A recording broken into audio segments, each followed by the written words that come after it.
levels can be reduced to like 50% Dang. in the next day. And you can imagine, and that's no big deal. Like you can recover from that, right? But if you're doing that every night, you know, you're gaming or watching TV late into the night, you're having this cumulative stress on your body that causes, the free radicals cause what's called oxidative stress. So it causes aging basically in the body. Just from gaming, wow. All right, guys, we got a sauna expert here today, Brian Richards. Thanks for coming on, man.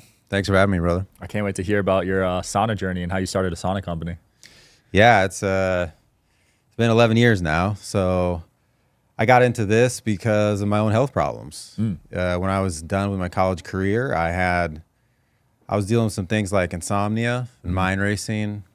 I had what's called adrenal fatigue. So I was just kind of low energy and irascible, you know, and irritable. Yeah. And I would lay in bed and it would take a long time to fall asleep, and my sleep quality wasn't that good. So my mother's actually a general practitioner, physician. So I grew up with, my mom was doing all this natural stuff, and my dad is a retired radiologist. So I grew up with kind of both sides of the spectrum, the supplements and vitamins and things like that, and then like allopathic care. Yep. And it took me a while to appreciate how amazing my mom is and what she was doing. She's prescribing vitamins, you know, in the 80s in Montana where I grew up. So anyway, she was like, Brian, you're probably just toxic. You probably just need a detox a little bit, and you should get a sauna. And so I ended up going online and researching, you know, and I'm sure you've talked about it. You're a sauna enthusiast yourself. Yep. Like all these amazing benefits of sauna. Sauna increases your health span. So the years of your life that you're healthy. It reduces your risk of dying of all things, non-trauma related, and it reduces your risk of like dementia and brain problems. So I was blown away by all this research. And then at the end of my research, I found what's called the electric light bath. So this is an invention that dates back to 1891, right after light bulbs were invented. This guy, Dr. Kellogg in Battle Creek, Michigan, he's actually the brother of the guy that invented the cornflakes. Oh, Kellogg's? Yeah, so his brother invented the cornflakes because they thought that male libido, out of control male libido, was a societal problem. So they invented this like cereal to lower male libido, right? Really? So it's a sad story, really, because it's worked, and now we have the opposite problem. You know, kids nowadays. are eating it. So anyway, this was his brother. He was a really cool guy. He had a clinic in Battle Creek, Michigan. So he basically saw these bulbs. He didn't know anything about mitochondria or red light therapy, you know, what we know nowadays about the light therapy systems in the bodies. He just noted that there's something special about the light, that it heats up the body more effectively than a traditional sauna. And there's something else with the light that has this healing effect. So he built this big cabinet with all these light bulbs in it, and you would stand inside and sweat, and you would do a sauna. And he tested this on like 50,000 patients with chronic illness in the early 20th century, and he wrote a book called Light Therapeutics in 1905. Wow. So 1905, this guy is talking about light therapy, you know, way before modern light therapy. And this is actually a time when there was a group of doctors who were using electric light bulbs for healing. They were contemporaries of Tesla. So this was right at the beginning of the 20th century. Got it. So they're doing all this amazing stuff, having amazing results. And then it's just an interesting story that all of this disappeared. You know, it all was lost in time. You have the Flexner report that was published at the end of the 1800s, which was the big push for like petroleum-based healthcare, you know, petroleum-based drugs, and the rise of the AMA and the FDA. And so this stuff disappears, but you can read this book online. So I found this book, and I found a modern doctor's rendition of it, and I was like, cool, I'll build my own. I'm a tinker, I'm a builder. I've always been like that. And so anyway, long story short, I built my own, used it right before bed, boom, slept amazing. And then the next day, the same thing. Like I used it right before bed, slept again amazingly. My insomnia at that point was like not an issue anymore. And this is just light? What is this? This is a sauna that uses electric light bulbs, big 250 watt electric light bulbs. Like you have one of our portable lights. Yeah. So it's our sauna is basically 4 of those, or up to 7 of those, but the standard setup is 4 of those that are heating the body. Got it. And so you're doing a sauna like any other sauna, and that's what I was doing. I was staying in there until, well, if you look at the sauna research, like how do you get these health span benefits? it doesn't matter what kind of sauna you use. It doesn't matter what heating methodology you use. You need to raise core temperature 3 degrees and sweat out a pound of water. The sauna doesn't have to be 200 degrees. It doesn't. You can use a sauna suit. You can use a hot tub or a bathtub. Anytime you're doing this, you want to sweat out a pound of water and raise core temperature 3 degrees. So what's really interesting about the electric light bath, like what we do at SaunaSpace, is that effect is really fast because you're using light to heat the body. You're not using the air. So you sit in this little sauna, and our sauna looks like a tent and it has 4 bulbs on this electrical board. Yeah. And you just sit in front of it and you rotate every few minutes to get a lot of light therapy all over your body. And you sweat. It takes about 25 or 30 minutes. There's no preheating or anything. So it's like the fastest sauna session on earth. So anyway, I used this, and I was just so blown away by it that I continued to use it for 6 months. And at the end of that, that's when I realized, wow, all the issues. I also had acne on my torso. So it was like right where my kidneys are. So all of that went away. My skin was looking great. And then I also realized that I didn't even know before, when the car's dirty, you splash some more mud on it, you don't notice. So this was the case. When I was done after 6 months of sauna use, I realized that I had gotten rid of brain fog that I wasn't even really aware of. And so my cognitive function was amazing, like really through the roof. My patience, my energy levels, my mood, like these qualitative things, that are priceless. They all got better. It was this big transformation. So that's the story. I was like, where is the electric light bath? Why, where is the modern product anyway? So that got me on the journey of creating my own company, SaunaSpace, about 11 years ago now. And just a singular obsession. I poured my heart and soul into this thing for over a decade and developed the design that you see nowadays that deals with safety and EMF shielding and making sure it's all organic and it's all handmade in the US. Incredible.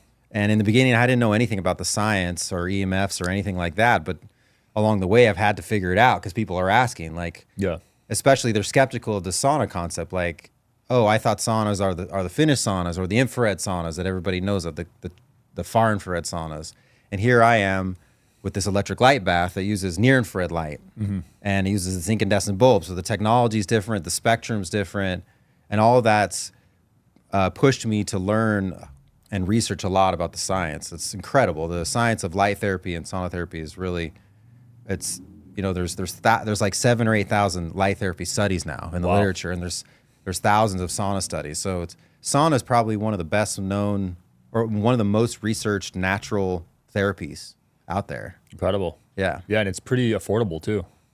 Yeah. You can really go bonanza with your sauna. Like some of the saunas are like huge, right? They're like $20,000.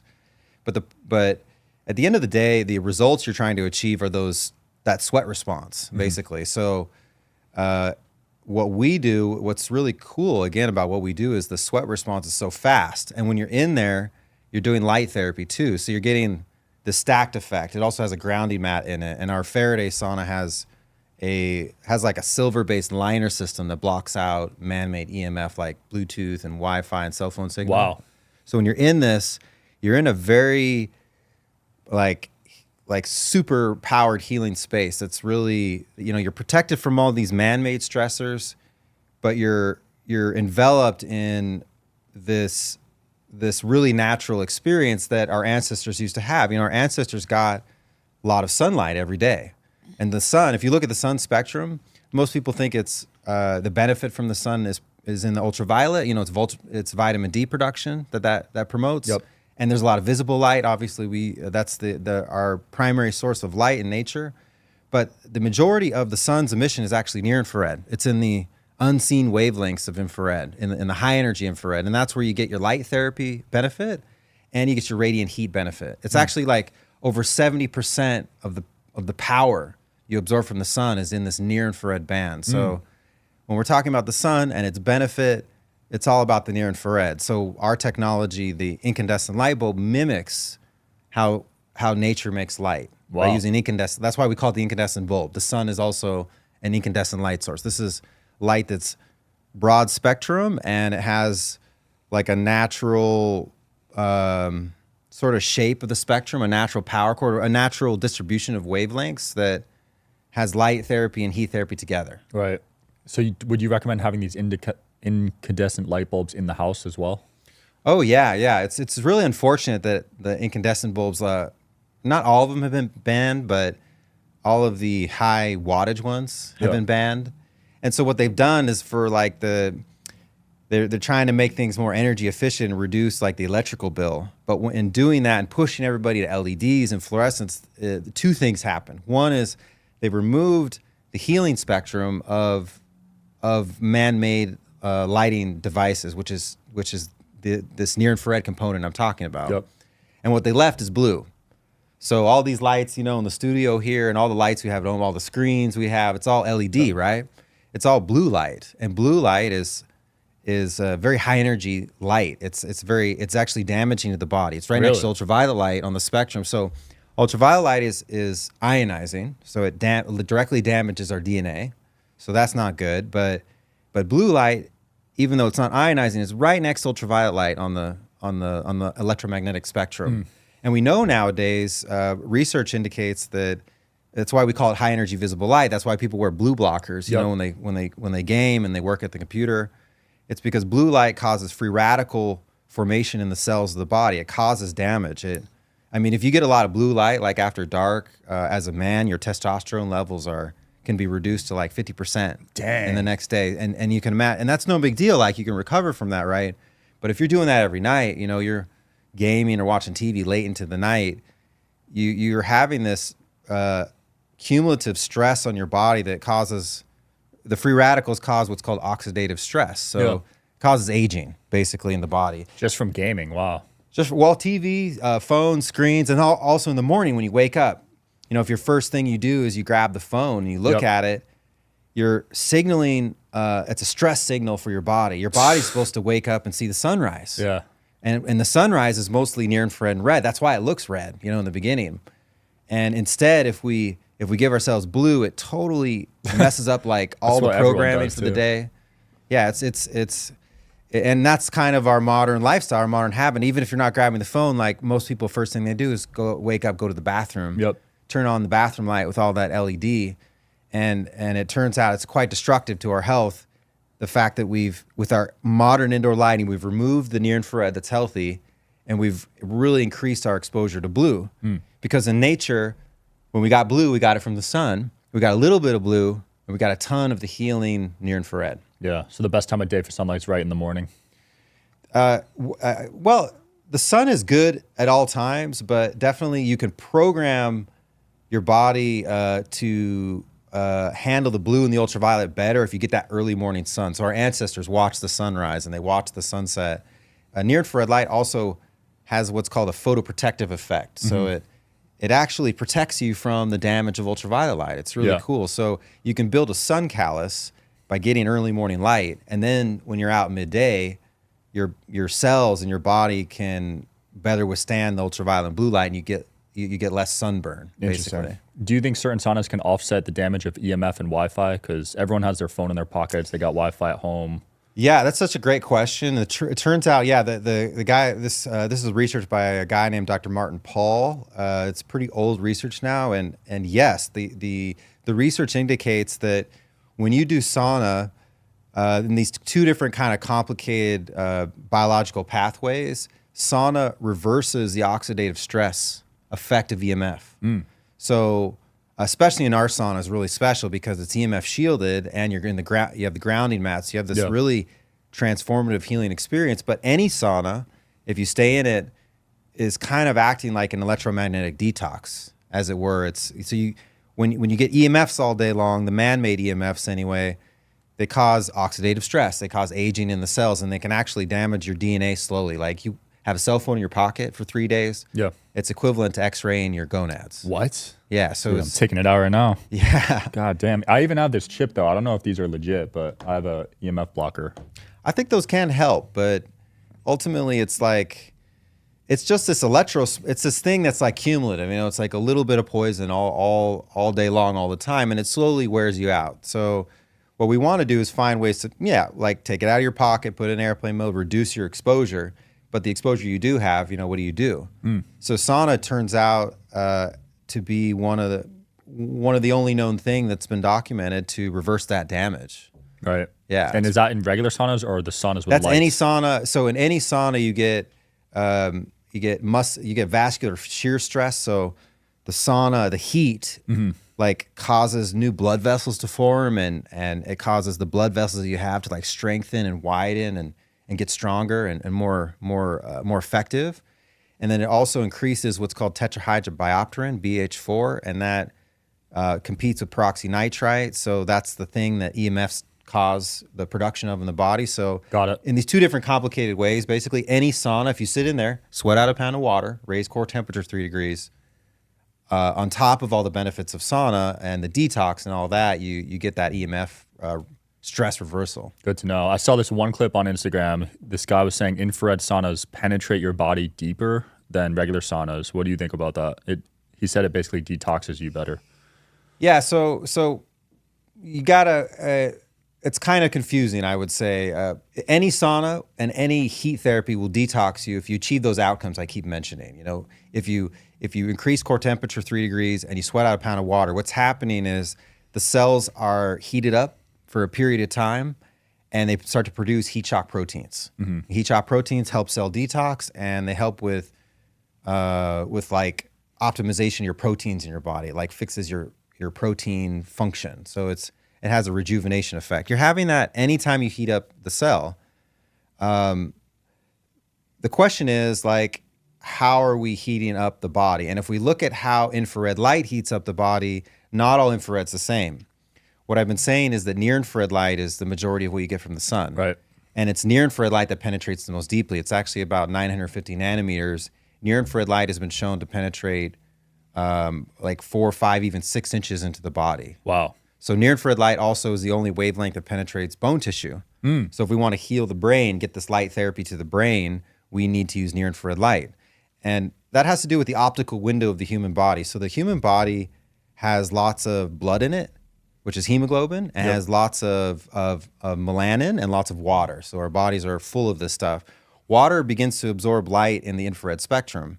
So it doesn't absorb near infrared very well because that's at the beginning of water's absorption. But once you get into mid infrared and far infrared, you have 100% absorption of the light, of the photons by water. So I'm talking about far infrared as in far infrared saunas. Yeah.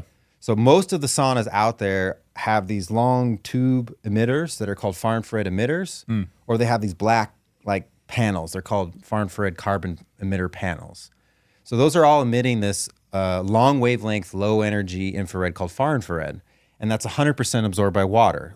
And since you have water all in your body, the far infrared wavelengths are not penetrating deeply. And you can see this this is very clearly documented in the literature. But near infrared does penetrate deeply. So far infrared wavelengths are penetrating very shallowly, and they're basically heating you from the outside in. That's why these far infrared saunas, you have to preheat them like an hour. Dang. And then you have to get in an hour, just like a regular sauna, like a traditional sauna. With a near infrared sauna, using like an electric light bath, because we're using predominantly near infrared light to heat the body, the heating effect is radiant. So it's, instead of being conductive, the air heating you from the outside in, like a far infrared sauna, with near infrared sauna, the light itself is going 4 or 5 inches into your body and heating you from within. So it's a long-winded way of answering your question. The answer is not all infrared's the same. Far infrared's not going in deep, so it's kind of just heating you up like a regular sauna. It's mostly using the air to heat you up.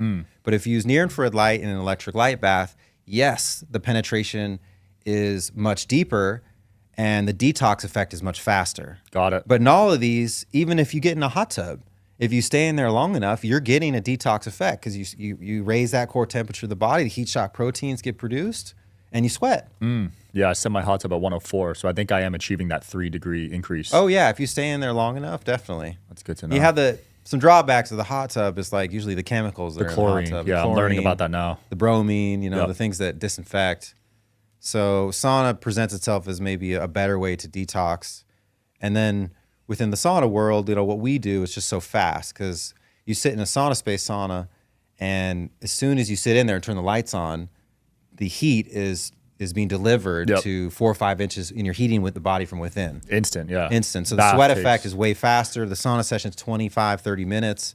We actually have our 7 bulb system. We call it our super sauna. So you add in another 3 bulbs to make 7 bulbs. And that session is only like 14 minutes. Wow. 14 minutes, you're done. So sign me up. for people, you know, like everybody needs to use sauna. If you look at the research, it's like this health span extension stuff, this and this reduction in dementia. The research indicates that you need to achieve that sauna session outcome like 3 times a week. Oh, that's it? Yeah. Oh, Like wow. At least 1 day a week, but 3 times a week. Like it's proportional. So the more you do sauna per week, the more your reduction of all-cause mortality is. Wow.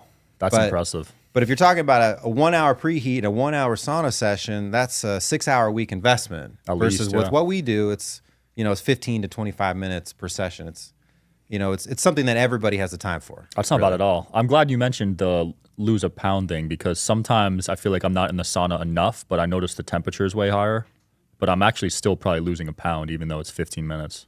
Yeah, and you can always measure that. You know, you can weigh yourself, you Yeah. know, before and after if you want to be like left brain about it. But ultimately, the sauna is hormetic stress therapy. So that's this concept where, just like exercise and cold plunge and everything else, there's a maximum benefit point you get after a certain duration. Mm-hmm. Where if you don't do enough, you don't get that maximum benefit. If you go too long, you get declining benefit, and you might have too much stress on the body. Just Right. like you don't want to do too much sauna, you don't want to do too much light therapy or too much cold plunge. So every person needs to hit that optimal stress, you know, that optimal benefit point. And it's different for every person. It's going to be different for every day. Yeah. It's not even about like getting in there and having to be 220 degrees and like having this sort of torture chamber session.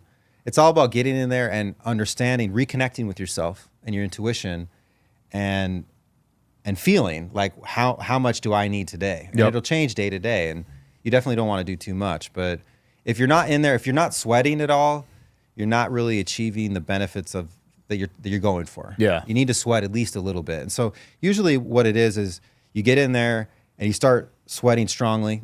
You know, the sweat starts dripping down. You know, you want to do that for at least like 5 minutes once you like really start beating up sweat. I'm at the point now, if I don't hit the sauna once a week, I feel off that week. Yeah, you feel it, huh? You feel for it. real. You feel it in the brain. Yeah, the cognitive everywhere. function? Brain, body. I mean, it's such a good stress reliever too. After a long day at work, just hopping in the sauna, feel great after. It is, and for it's we get out of our bodies nowadays. You know, we're really the modern lifestyle. You know, we're stressed out all day long, and we're detached from ourselves. And it's such a great way to like passively, without doing something. You know, like in health and in wellness too. Like there's a lot of focus on doing things, like Yeah. taking supplements. You know, some guys are taking 100 supplements a day, and 150. or 150, you know, and some people are just trying to work out like crazy and doing all these things, you know, that you're doing for benefits. And that's, I think it's more important to just be, you know, we have this unlimited power. We have this divinely created tool, our human body, this inner engineering that's brilliant. And in the sauna, we get to just be. You just sit there and do nothing, and Yep. you have all this awesome stuff that's going on. And I think particularly the benefits to the nervous system and the mind. Like it's if you're anxious or you're jacked up, it calms you down. Yeah. If you're low energy and you're lethargic and you're kind of like depressed, it boosts you. For sure.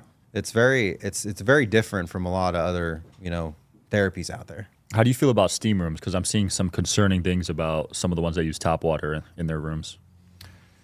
You know, it's another way to heat the body. I think if that's all if that's the only thing you're doing, and that's way better than doing nothing. You know, this idea of detoxing it's become so essential nowadays. We do live in a very strange world nowadays where we have so much toxin exposure, and the human body is designed to use the sweating is the 4th detox system. So we breathe out a lot of toxins. That's our number 1 actually. Oh, wow. Is breathing. Yeah, you breathe in oxygen and you breathe out carbon dioxide. So you actually, when you lose weight, your number 1 means of losing weight is actually breathing. Really? Breathing out. So, you know, you wake up in the morning and you know, you have like maybe that film on your tongue. That's like you've been detoxing. You've been exhaling toxins throughout the night. So we breathe, we have the urine and we have the bowels, and those are the three main systems. But the fourth main one is the sweating. It's the detox by sweating, but that's the one that we don't activate in the modern lifestyle because we're not sweating enough. And look, where we are. We're all air conditioned all the time, Right. hiding away from the sun.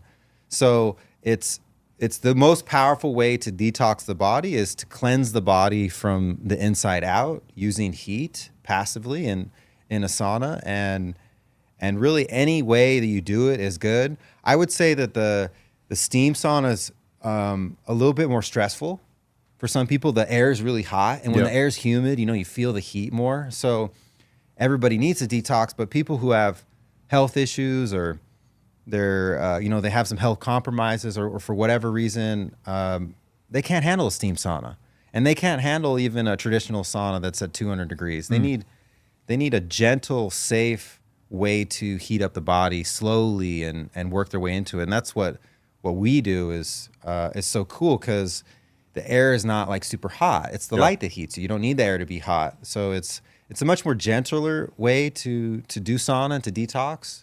But I don't think steam's so bad. There's definitely an issue with the tap water. It's the same thing with like a hot tub. Yeah.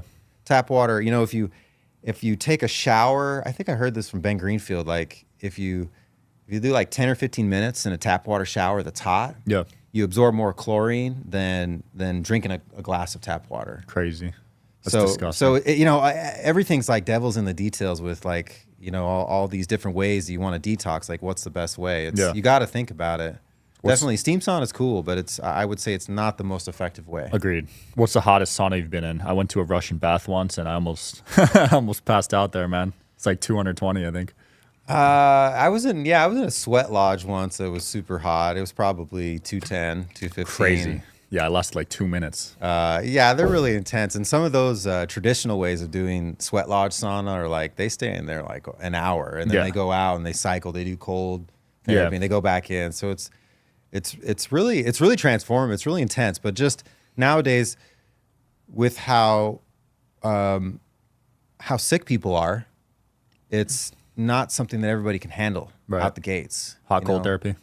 Well, just these intense saunas that are just so like a lot of people with autoimmune issues, they have what's called body temperature, thermal regulatory problems. So their body can't control, like it's too hot and too cold, and they're not like resilient. They're not adaptable to the temperature changes. Yep.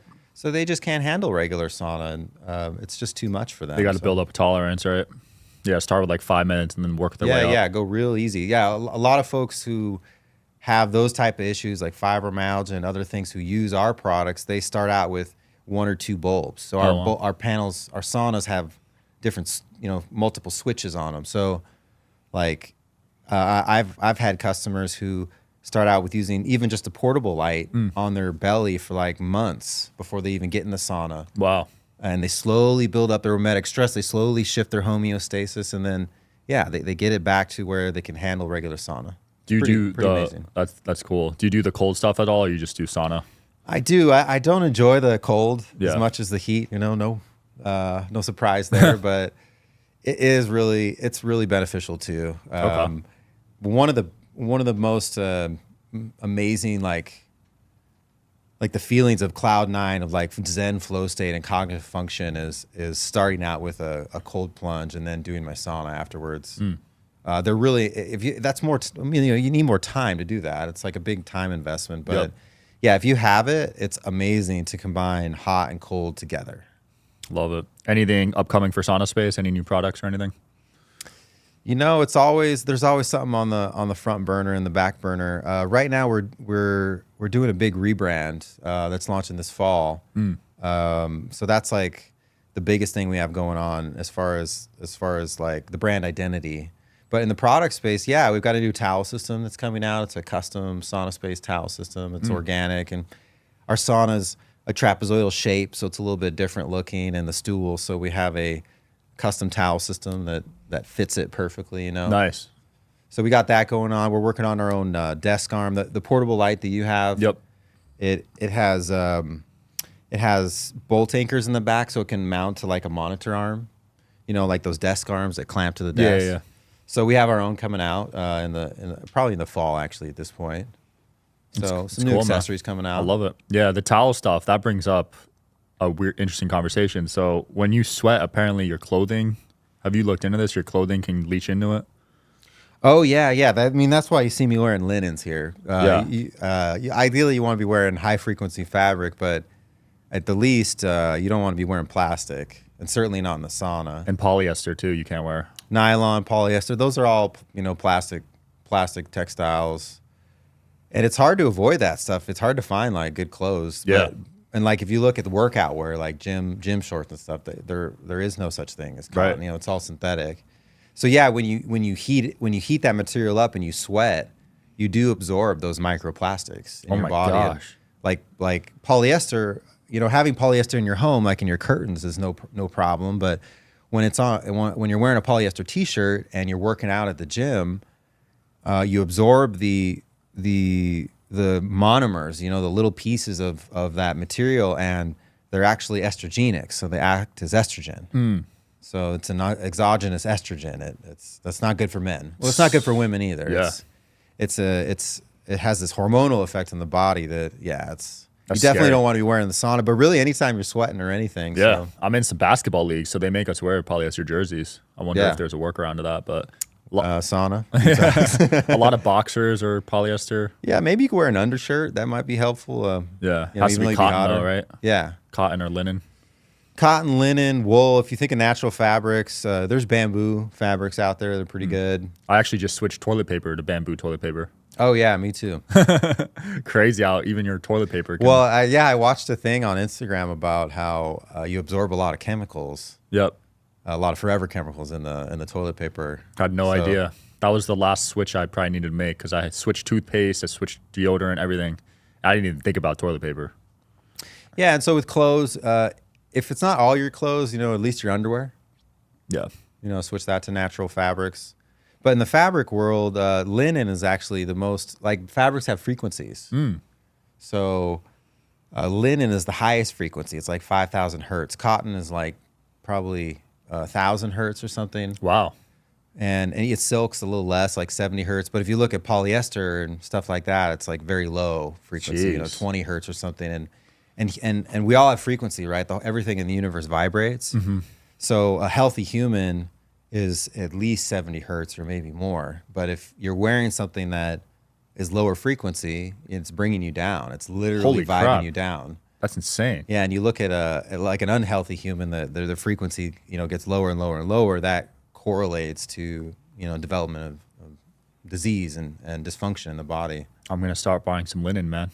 Yeah, it's a process, but I started switching over a couple years ago, and it's well worth it. It's well worth it. It feels good. Yeah, I wonder why it's so high. Is it the way it's made or something? How does that work? I don't know, but I just got back from a trip from Egypt, Yeah. and they wrap the mummies in linen. Interesting. And in hospitals, up until the rise of like the petrochemicals and DuPont and nylon and plastic and stuff, all of the hospital sheets were all linen. Everything was linen. Another high frequency fabric is hemp. Okay. Hemp's pretty high too.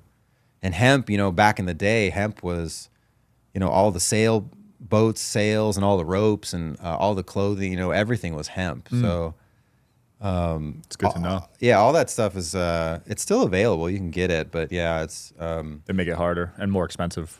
they do. I'm going to Egypt in October with Billy Carson. Anything you recommend us doing? Wow, yeah, so much I recommend doing. So definitely get down to Luxor.